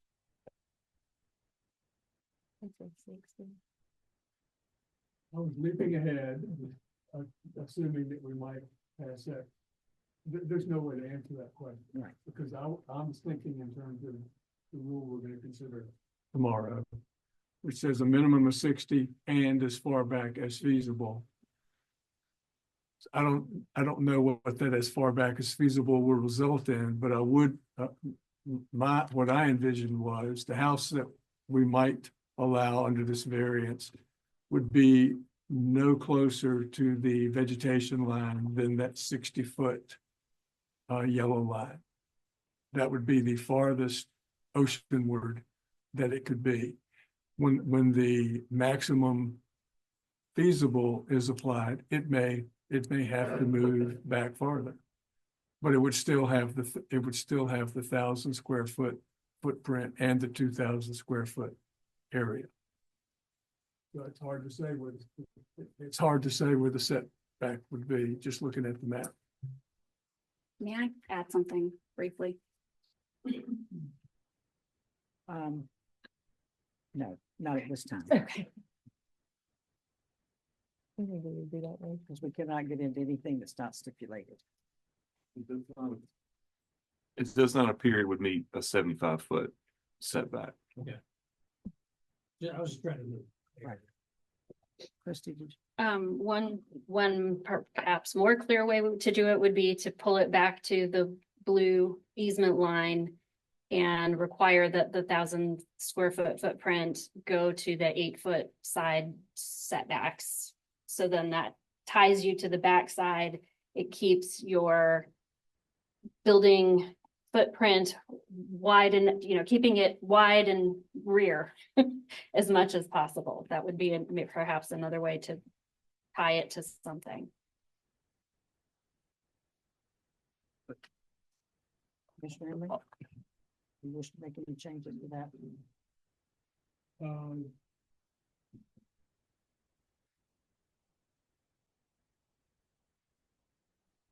And another possible way forward is, Well, I'll say the seconder won't agree to the friendly amendment for that, so. Well, I guess we already passed that, but did we accept to waive the local We haven't requirement? addressed it. Not yet. But we'll have to. Okay. But we do still have to do that 7J. Another way forward would be sometimes the commission asks the parties they hold open the variance and ask the parties for more specific information. And so that would potentially be another way to proceed if we don't have the drawings already done. I think that's so- the best thing that we need to do at Hold this it point. open. Hold it open. Chair, I have no problem with the 60 feet and saying 1,000 square foot footprint, 2,000 square foot overall, and thinking that we're gonna be making that change tomorrow anyway. So. Well, in I was just April, I trying to get believe. clarity. April. It's in April, I believe. It's not tomorrow. April, well, It's in April. thinking that we're already in the works to do that. I'm fine with it. I was just trying to understand where that went. Just a point, if we're going with what Christie said about moving it wider with 8 foot, I mean, we haven't heard from adjacent property owners or other folks what their thoughts would be on that. So I don't, Yeah, that's always the concern if we're dealing with some new site plan after the denial has already happened, because all of that process has already occurred. And I get that people try to mitigate before a variance, but then it leads to these kind of confusing situations with, So what you're suggesting is we say we're not gonna grant it, come back to us with more information? Mary can explain that that's a process the commission has done in the past. Yeah, my understanding is this is allowed under your rules. If what you have is stipulated facts and there are additional facts that you think would be very helpful to have, so you know whether or not you can grant it and can move forward with it, what you do is return it to the parties and say, give us more facts on these kind of things, and it gets carried over to your next meeting. And it sounds to me like would be a good thing to do today. Madam Chair, I would be interested to know what the setbacks that the adjacent property owners on either side are meeting, because I wouldn't want them to be permitted to do something closer to the ocean than their neighbors. But at the same time, I'd like to give them, as much leeway as possible to have what their neighbors have. Does the commission wish to send it back for more facts?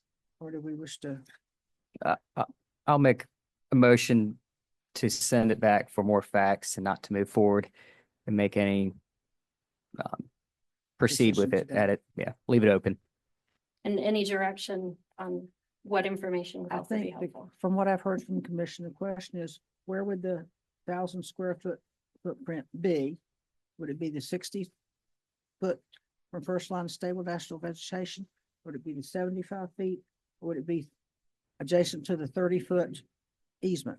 Zach, And, did I state correctly? and that, one way to do that would be to take the language we're going to consider tomorrow and use that as a guideline. Because that language is meant to address this very situation. It is. And if we use the language we're going to deal with tomorrow, Well, we're going to hear tomorrow. we're gonna hear it. But if I were staff, I'd come back with something that was just like that.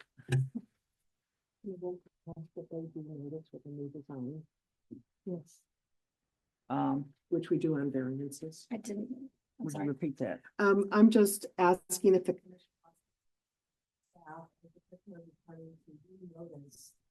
The appropriate persons of any new design, so that when it comes back to you know whether or not there's any concern. The neighbors, Yes. to notice the neighbors.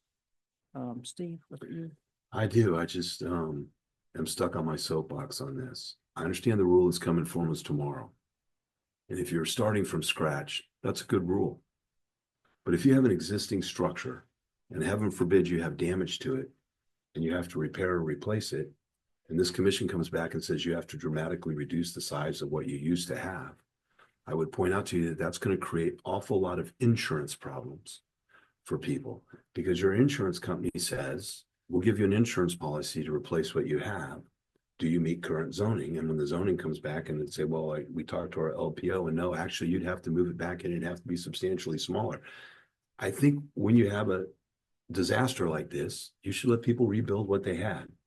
That's just a personal opinion. So I would be all for the applicant going back and clearly they're hearing where the commission's at. they're gonna have to make a decision what they can live with and what they can't. But from a practical point of view, if you change what someone can rebuild on their property, if it's damaged out of their control, that's an insurance issue for them. And we've faced this up and down the coast.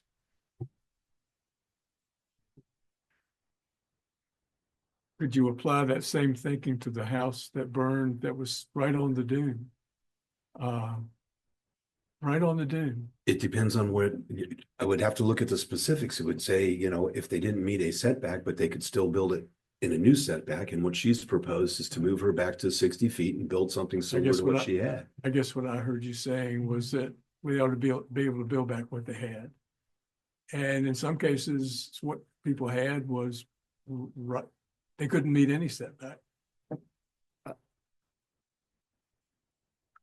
To go on the, I don't think we're saying that though, and that's not, we're not asking for a rule to change. We're talking about this variance where she has met certain setbacks. It was out of her control that the house burned. And I, of the mindset of Commissioner Shuttleworth, that she should be able to build back to what she had previously, if in some sort of setback. Okay, Lauren? Might have another incident if it falls in the open. We've had Yeah. you've made a motion to send it back. Second. Second. Okay. Further discussion, or do we send it back and ask for the facts to come back forward? Leave it open Leave it open. and more facts to come forward. Any further discussion? All in favor? All opposed? It is unanimous to send it back. Our next meeting is in April.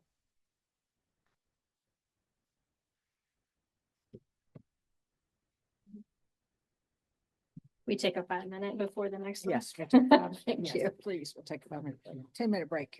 10-minute break.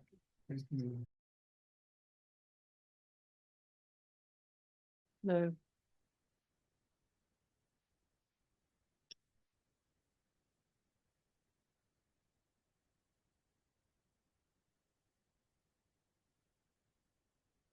Does public comment on the proposed hay bale rule? Okay, how much time will I have? Angela's what's 3 minutes? 3 minutes. I'll be quick then. Good afternoon. My name is Liz Rashid. I'm an attorney with the Southern Environmental Law Center in Chapel Hill, and I'm going to be briefly discussing some concerns that we have regarding the proposed rule for using hay bales as sand fencing. First concern is that there doesn't seem to be enough information currently before the commission to justify the underlying assumption here that hay bales will in fact function like sand fences. Sand fences slow down wind and they trap sand to help build up a natural dune, whereas the hay bales in the two studies cited in the fiscal note, they did catch some sand, but they also washed away within a year. So it was really just a temporary fix, and the fact that they washed away begs the question of cost effectiveness if you're having to replace them again and again, as well as the question of what are the impacts of these hay bales, you know, being allowed to degrade, wash away, be on the beach, go into the water. Particularly, we're concerned about potential impacts of the hay on threatened and endangered species such as sea turtles. North Carolina is home to various species of imperiled sea turtles, and they rely on our beaches to nest every summer. There are three aspects of nesting that we're concerned about in particular. One is that to successfully nest, turtles need to be able to access sand that is up right by the dune and sufficiently far away that it's not subject to tidal overwash. If there are hay bales that are oceanward of the dune, as the proposed rule would allow, then that can create a barricade that's a physical impediment to the turtle getting to where it needs to go to nest.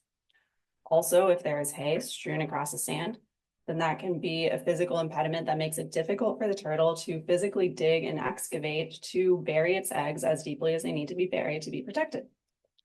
Third is that sea turtle eggs are very temperature sensitive. Temperature dictates the sex ratio of the hatchlings when the eggs hatch. And so if you have hay that is on top of the sand where the nest is, that's of course going to be insulating. Also, it's going to be sort of biodegrading like compost. Anyone who's composted know that generates heat. And so if that generates heat and you have a sea turtle nest right there, even a 1 degree difference, if it's a green sea turtle nest, for example, can result in a 4-to-1 skewing of the gender ratio, 4 females to 1 male when those eggs hatch. That then creates issues further down the line in terms of having a reproductively viable population that has enough mates to go around for them to be able to continue on in the sea turtle population, which is already imperiled.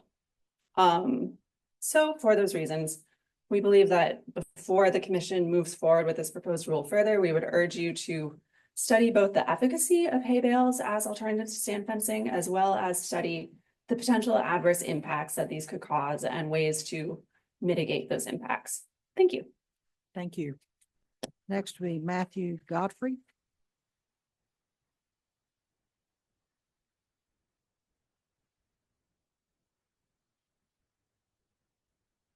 Thank you. Good afternoon. My name is Matthew Godfrey. I'm with the Wildlife Diversity section of the Wildlife Resources Commission, and I'm here to present comments again to the commission about our concern about the use of hay bales on beaches in North Carolina. As was mentioned previously, the impacts to sea turtles are of major concern. Essentially, putting more objects on the beach takes away available sand area for turtles to nest. We're concerned about increased footprint from these hay bales. We're concerned about temperature impacts, as was just discussed. Not only will it affect the sex ratio, but it potentially could push the temperature of adjacent incubating eggs above the lethal temperature for successful incubation, thereby allowing no hatchlings to be produced. We're also concerned about the ease of people being able to buy hay bales and put them out all over the place. And who knows if they're going to buy actual straw hay bales or whatever bales of hay that or other vegetation they find at Lowe's or Home Depot that may contain seeds and other things that could introduce invasive species into the beach habitat, which again may reduce available habitat for turtles to nest and lay their eggs. And finally, I'd like to say that I see these hay bales as a part of a progression over time where more and more objects have been allowed to be placed on our beaches. Things like sandbags, beach mats, used Christmas trees, now hay bales. All of these things take away available habitat for sea turtles. And I worry that as these things go on, as this progression continues, that we may end up with no habitat for our sea turtles in the future. Thank you. Thank you very much. Does anyone else wish to speak during public comment? Seeing none, we will now move back to the agenda of the next variance, which is the Shoals Club on Bald Head Island, sandbags. Christy, Tara, and Todd.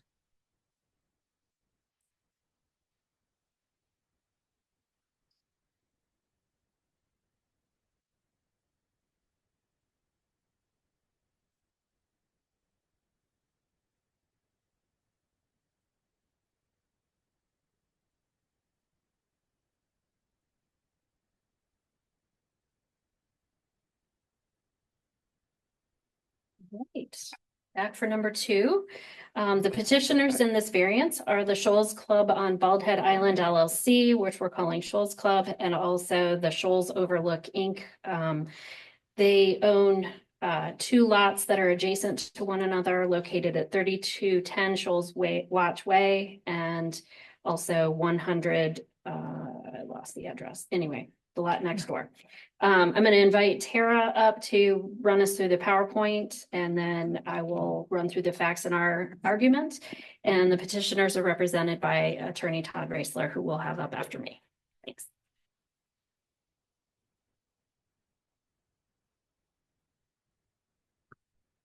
Good afternoon, Madam Chair, members of the commission. It's good to see everyone. My name is Tara McPherson. I'm the district manager in the Wilmington office, and I have also been the field rep at Bald Head Island for quite a few years. I'm going to present the slideshow for the variance request for supersized sandbags within the ocean erodible and the inlet hazard area of environmental concern, State Ports Inlet Management Area of Environmental Concern. Sorry, I think this is our first variance in this AEC.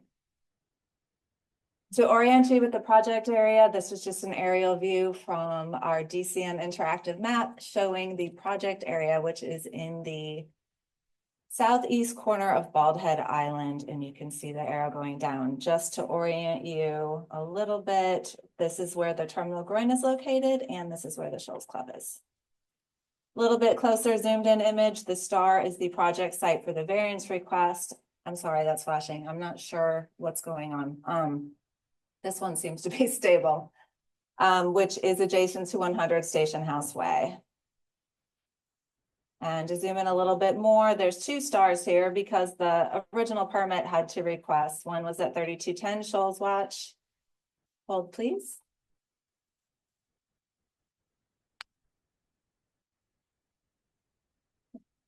Perfect. Thank you. I think we're good. Appreciate that.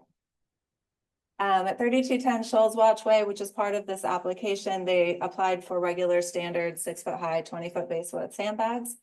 And the variance project site, which is the second star right in front of Shoals Club, is applying for the supersized sandbags and is the subject for this variance. This is a slide showing the State Port Inlet Management Area AEC in blue, and the circle showing the location of the Shoals Club within that AEC. This is an aerial view for May, June 2022. This was provided in the application narrative by the petitioner, showing the regular size 6-foot high by 20-foot base width sandbags that were installed. This is an aerial view from January of 2024. This was also provided in the application narrative by the petitioner. This is a historical slide. It's from our website. It's showing the different shoreline changes that have occurred in this area from 1849 to 2020. This image was also provided in the application narrative by the petitioner. This is an overview drawing from the submitted application, which was submitted in August 2024. So to orient you, I think this is going to work. Hold on. Okay, right here with this hatch area, this is the adjacent site that was part of the application where it had the standard size sandbags. This darker hashed area is where sandbags already exist. And then the hashed area in red is where the proposed supersized sandbags are being addressed today. This is the cross section. Again, in black are standard size sandbags, and then the cross section showing the proposed supersized 12-foot high by 40-foot base width sandbags. Some aerial imagery. These are some drone shots actually taken by the Shoals Club. This is March of 2023 after the original sandbags were placed. Here's some more drone imagery of the same site. This is from April 15th of 2024, which is about 2 years post-installation. This was provided by CP&E. It's a conceptual plan, and it's showing the existing footprint of the Shoals Club with a conceptual relocation to the north.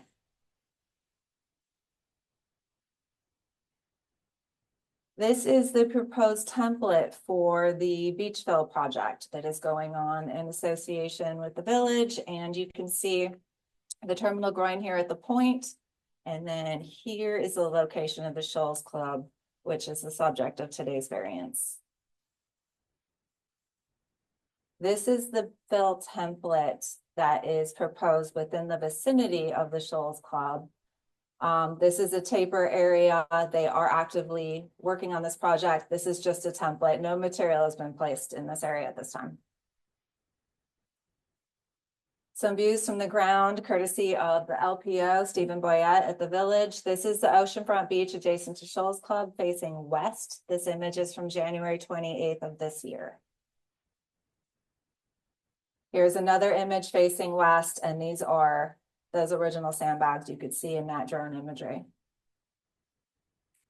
Another image facing farther west. This is the adjacent lot where the traditional sandbags have now been installed. Here's one image facing east.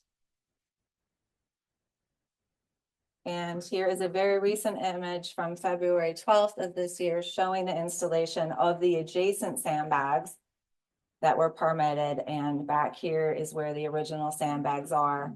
And this is where the proposed supersized sandbags will be located. And the variance criteria for your reference. Thanks.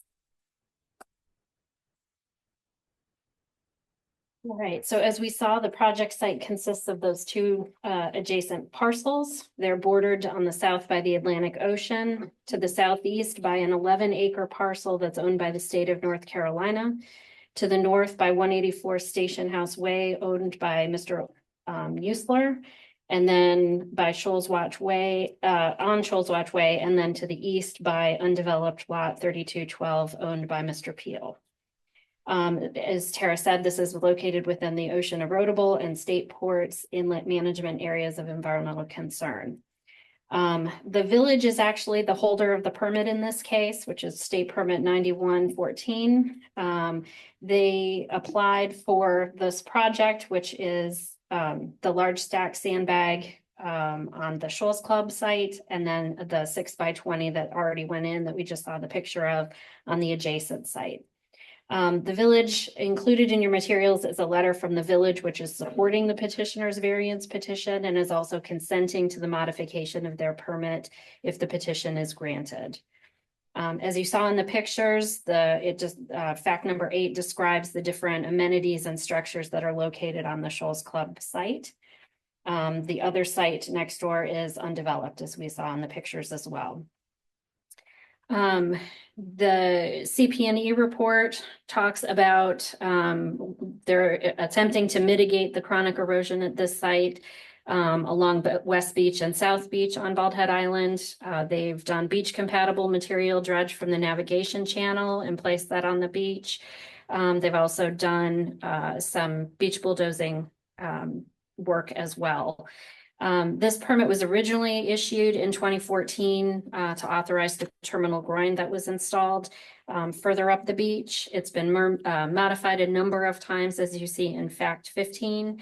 Most relevant is under F, the May 18th of 2022 modification, and that authorized the initial 6x20 sandbag revetment in 22. Then on February 9th of 2024, the permit was modified again for a one-time beach nourishment event, which is ongoing right now. And that's the information I handed up before during the break, and I'll get to that in a minute. Between 1993 and 2002, the first line of stable vegetation accreted about 110 feet in this area. Then the Shoals Club was built in around 2004. And since after the Shoals Club was completed in 2004, the beach here has eroded approximately 550 feet at the site. The current 2020 annual average erosion rate for this site is 13 feet per year. In 2021, going back a little bit, the CAMA local permit officer issued an exemption to the Shoals Club to repair the previously existing fence. And so that's the wooden fence that you saw in the photographs. In January 22, approximately 90 feet of dunes in the vicinity of the project site were lost during a winter storm. The beach has eroded to the fence located waterward of the Shoals Club wading pool and is now located just landward of the existing sandbags at the normal high water line, as we saw in the photographs. Prior to seeking this variance, the Shoals Club and the village have pursued other alternatives, including the existing sandbag revetment, construction of the wooden fence, planting of sea oats and beach grasses, as well as beach bulldozing in this area. Mr. Merrick is their engineer, and he's got an affidavit that's included in your materials. And says that since the existing sandbag revetment was installed in May of 2022, it has been inundated from the ocean side multiple times, causing erosion escarpments landward of the sandbag revetment and undermining the wading pool in the amenities. The petitioners contend that the proposed enlarged sandbag revetment is needed to slow or stop the erosion progression landward of the sandbag revetment, to act as a frontal dune, which several have been lost at this project site already, and to provide temporary protection while the Shoals Club implements a longer-term solution. So in August of this last year, the village applied for a CAMA major permit, a modification to the major permit. asking for the larger size sandbag structure of 40 by 12 on the Shoals Club property, but the regular size on the adjacent property. Your rules at 7H0313 provide that sandbags may be used to protect imminently threatened frontal or primary dunes within the State Port Inlet AEC. Petitioners proposed enlargement of the existing sandbag revetment exceeds the 6 by 20 dimension requirements that are set forth in your rule at 7H0313D. As part of the CAMA major permit application process, notice was given to the adjacent owners. The North Carolina State Property Office, who owns the site on one side, has formally objected to this project, and the adjacent owner on the other side, Mr. Peel, expressed concerns about adverse impacts to his shoreline. Those are included in your materials. Fish and Wildlife Service also raised concerns that a larger sandbag structure will further exacerbate, scour, and cause erosion in front of and to the downdrift side of and may cause adverse effects to sea turtle nesting, piping plovers, and red knots for foraging and roosting in the area. In December of last year, DCN granted the village's modification request, but conditioned out the larger size sandbags. So we're held to the rule allotment of a 6 by 20 structure. The petitioners are now seeking a variance from the strict application of the Commission's temporary sandbag rule, limiting the height to 6 by 20 in order to build a 12 by 40. We have, so the information I passed out lets you know that there is a nourishment project kind of marching down the beach as we speak. And so it occurred to staff and the petitioners sort of during the process of this, of what happens if the sand goes in before the sandbags, if the variance were granted, and cause the structures to no longer be imminently threatened because it increased the distance. So we've kind of added on to just make sure if that is in case how the process happens, to sort of petitioners are amending their variance request to potentially also seek a variance from the imminently threatened if that's the case in this situation where the sand goes in before the bags. So I'm going to turn to the 4 criteria. Staff and petitioners agree on all 4 criteria, so I'll keep it short. On the first one, staff believe a strict application of the Commission's rules limiting the sandbag structure to 6 by 20 will cause the petitioners an unnecessary hardship. They've had those 6 by 20 bags in for the last couple of years after the January 2022 storm. Staff acknowledged the specific steps that the petitioners in the village have been taking towards long-term solutions to mitigate erosion in this area through beach bulldozing, sandbags, and the nourishment project. And so staff agree that limiting the sandbag structure here at this time causes petitioners a hardship. On the second factor, staff agree. The site's location at the Cape Point is unique, but more so are the accretion and erosion cycles at this Cape Point site and the recent accelerated erosion that's been dramatic.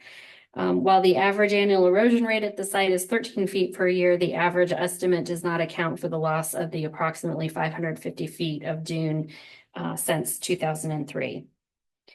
Factor 3, staff agree that petitioners have supported the village in taking steps to address the ongoing erosion as they state in their response to this criteria. And then factor 4, staff agree. They're asking for sandbags no more than 12 feet by 40 so that they can develop a longer term plan to relocate the structures or for the erosion to abate or for the village to take additional mitigation actions to address this chronic erosion. While the 6 by 20 size limit is sufficient in most cases, sometimes that may not offer the temporary protection for a long enough duration in order to complete the planning, funding, and permitting of a response to the erosion. I'll invite their petitioner's attorney, Todd Raisler, to come up, and then we'll be happy to answer any questions. Thank you. Thank you. Good afternoon again, Todd. Good afternoon, Madam Chair, fellow commissioners. My name is Todd Ressler, an attorney at Kilpatrick Townsend. I'm petitioners today.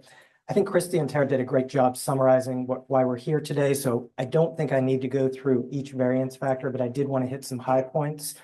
The Shoals Club is located on Cape Fear Point. This is a very dynamic area. Before the Shoals Club was constructed in 2004, for the previous 10 years, the beach accreted 110 feet. After the construction was completed, 550 feet of the beach has eroded. The existing sandbags are being overtopped now. And really what we're talking about is why these rules are in effect. We need more time to implement and evaluate long-term alternatives. The Shoals Club retained CPE to evaluate long-term alternatives. They've actually purchased a lot landward of Shoals Watch Way where their preferred alternative is to do a managed retreat where the Shoals Club would be moved. That takes time to further evaluate and implement. And so we need this variance to increase the height of the sandbags during that time period. One of the other objections that came up was, Fish and Wildlife Services objected to the heightened sandbags. To point out, there is really no viable habitat or public trust area right now in front of these sandbags. To widen the base of the sandbags because of where the wading pool is and the wooden fence, the base of the bags does need to move seaward 20 feet, but it's a very small area that's not viable habitat now anyway. Christy also mentioned that there's an ongoing beach renourishment project that is ongoing right now.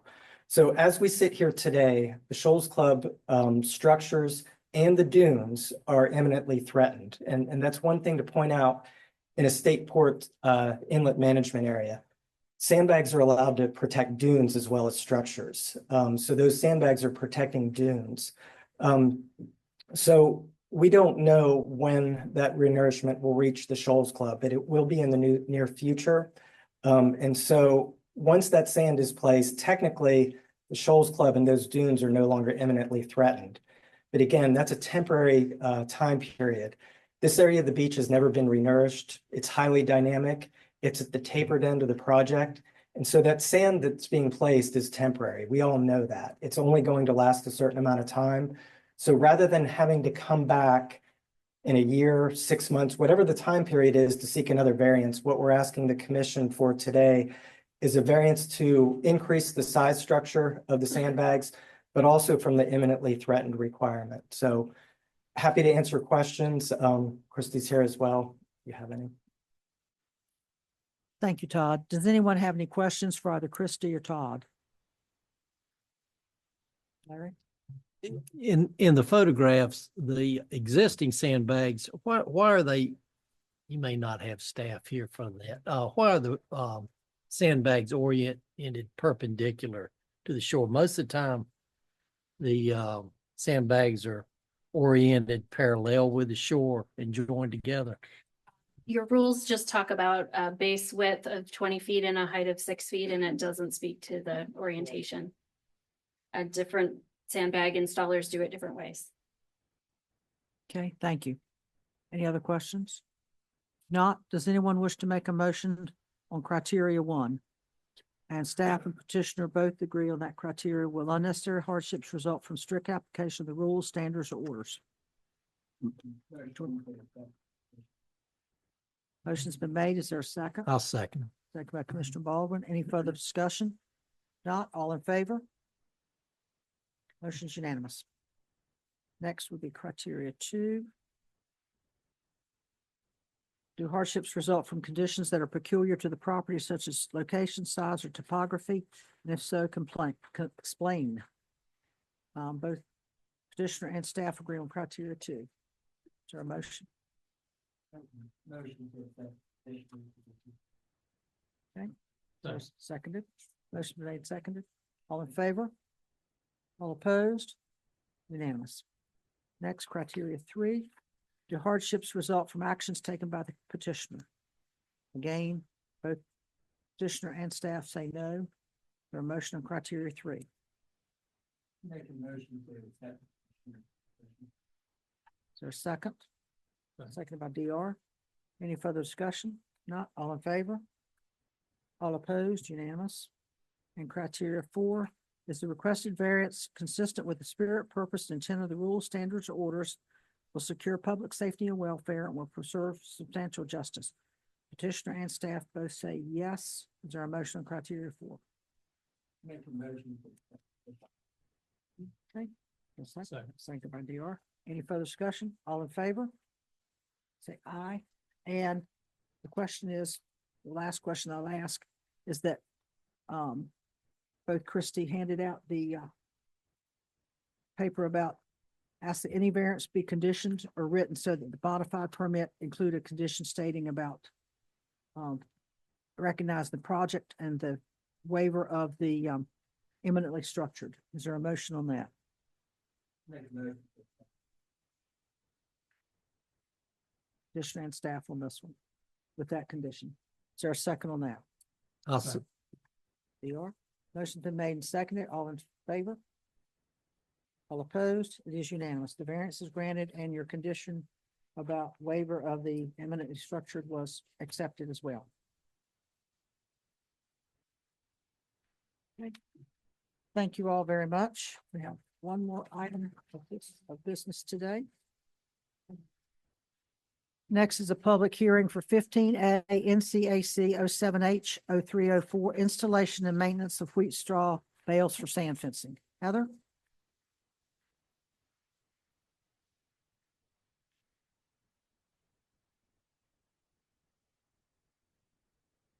I say, did we lose you, Heather? What's that? I was thinking we'd lost you for a minute. I didn't see you. No, I think, well, I believe we've already heard the comments, but, I was going to introduce the hearing. So, for the record, my name is Heather Coates. I'm the Division's Beach and Inlet Project Coordinator in the Wilmington office. And so the hearing was being held to solicit public comments for the proposed rule changes to 15A in CAC 07H 0314, which would provide greater flexibility to local governments, large oceanfront homeowners associations, and government agencies in allowing their use of wheat straw bales for dune protection as an alternative to sand fencing. The proposed rules are similar to those for sand fencing, which limits their placement to the dry sand beach and as landward as possible to avoid interference with sea turtle nesting, the public's access to and recreational use of the beach, and emergency vehicle access. Wheat straw bales are limited to sections no more than 2 feet in width, 3 feet in height, and 10 foot in length, and could be placed no more than 10 foot waterward of the first line of stable natural vegetation, the toe of the frontal or primary dune, or the erosion escarpment of the frontal or primary dune. A minimum of 7 foot spacing is required between any sections of dune building materials. And non-functioning, damaged, or wheat straw bales or stakes that have moved from their alignment shall be repaired or removed by the permittee. The use of straw bales would require a CAMA minor permit application and review of the U.S. Fish and Wildlife Service and North Carolina Wildlife Resources Commission to evaluate whether the proposed action would have an adverse impact on sea turtles or other threatened or endangered species. The CRC approved the draft rule language at their April 2024 meeting and approved the fiscal analysis at your August meeting. The fiscal analysis was also approved by the department in August of 2024. In the fiscal analysis, it was estimated that wheat straw bale installation costs are similar or may exceed sand fencing depending on installation size. The estimated cost for installation is derived from the difference in materials cost between a traditional wooden section of sand fencing, estimated at approximately $12 to $24 per 10 foot section, versus a similar length of wheat straw bales and estimated cost of $15 to $72 for a 10 foot section. Depending on whether or not they're installed 1 bale high or at the maximum allowable dimensions as proposed. 3 foot high and 2 feet wide, 10 foot long. But an increased cost is not required and would be assumed only at the permittee's discretion, as this proposal only provides an additional option and does not mandate the use of wheat straw bales for dune protection. While it can be assumed that wheat straw bales will need to be replaced more frequently than sand fencing, as we've heard before, they would not need another permit provided they're reinstalled within their originally permitted dimensions. Fiscal analysis determined the group anticipated to be most affected by these changes will be local governments and large oceanfront HOAs, who could benefit by having an alternative to traditional sand fencing for dune stabilization. The rule changes are not expected to have a significant economic impact on state or federal agencies, as these agencies typically do not install sand fencing on state or federally owned or managed beaches. Individual private landowners are not expected to be financially impacted, as they will not be eligible to utilize wheat straw bales. And the North Carolina Department of Transportation is not expected to be impacted by the proposed rule changes, as it also does not usually install sand fencing. Because the potential impacts to sea turtles and other natural resources are unknown, the proposed rule includes restrictions and additional review requirements to avoid and minimize any potential impacts to natural resources. This is the second time the rule changes have been through public comment process. A public hearing was previously held on October 30th, 2024, with a public comment period through December 2nd, 2024. During that time, comments were received from the North Carolina Wildlife Resources Commission, the Southern Environmental Law Center, Audubon, North Carolina, and the North Carolina Wildlife Federation. The rule changes were renoticed due to a technical issue with our prior notice and are the same as what we presented to the public last year. Verbal comments will be heard today, and written comments can be submitted to DCM until 5 p.m. on April 4th. Thank you, Heather. Thank Anyone you. have any questions for Heather? Jordan? I do. I have a few questions. So individual property owners can't apply for a permit, and if they want to put hay bales out on their property, they'll have to come and get a variance. Is that right? Correct, yeah, Okay. that would not be allowable under the proposed Yeah. rule. I have a Language. problem with that, allowing one class of people to apply for a permit and not allowing another class of people apply for a permit.